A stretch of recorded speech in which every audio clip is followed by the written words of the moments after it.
કાંઈ ન હોય. ધીમે ધીમે બધું આવતું જાય. તમારી અંદર એવી ભાવના જાગી જાય ને કે મારે આવું કરવું છે, તો તમારી દિશા છે ને એ બાજુ આવે. તમે રોજની 2 રીલ જો અને બગડી ગઈ ખરી, એમાંથી કંઈ જોવા જાણવા શીખવા તો મળતું નથી.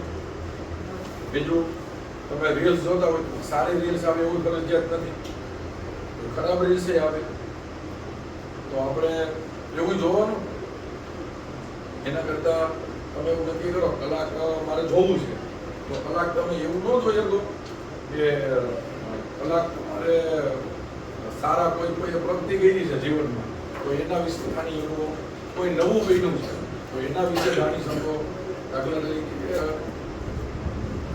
ચંદ્ર ઉપર ગયા તો કોણ ગયું, કેવી રીતે ગયા, પછી કોણે પ્રયત્ન કર્યા, આવું ન થઈ શકે. તો તમારી વૃત્તિ છે ને નવું જોવા જાણવા મળે છે. તો તમે જેટલું ઈ ટાઈપનું નવું હમણાં આવ્યું હતું કે સુરત બાજુના એક છોકરાએ માનો હેલિકોપ્ટર બનાવ્યું, તો એને વિડીયો જોયા છે ને, એનું ઇન્ટરવ્યુ આવ્યું કે યુટ્યુબમાં વિડીયો જોઈ પછી મેં બનાવ્યું.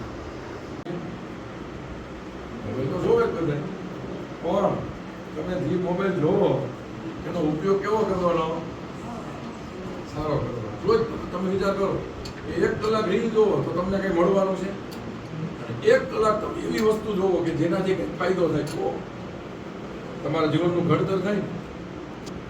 આમ દેશની કેટલી દીકરીઓ સિંહણ બનીને આગળ વધી ગઈ છે, તમે ન બની શકો. એવી રીતે બધા નક્કી કરો. હું પાછો આવું ક્લાસમાં આવતા વીકમાં આવું તમારું મને કહેવાનું શું જોયું કહેશો? પાકું? હું પાછું આવું ને આવતા વીકમાં આવીશ. બેસીએ મારે આવું નથી, મારા છોકરાઓને મળવા આવે ત્યારે તમારે મને કહેવાનું નવું શું જોયું, બરાબર? અને બીજું હું તમને એ પૂછીશ કે તમારો ગોલ શું નક્કી કર્યો. પાકું? જીવનમાં આગળ વધવા માટે ગોલ નક્કી કરવો પડે. તમારે મને 2 વસ્તુ કહેવાની, એક તમારો ગોલ અને એક તમે ગોલના કેવા વિડીયો છે. પાકું? પ્રોમિસ?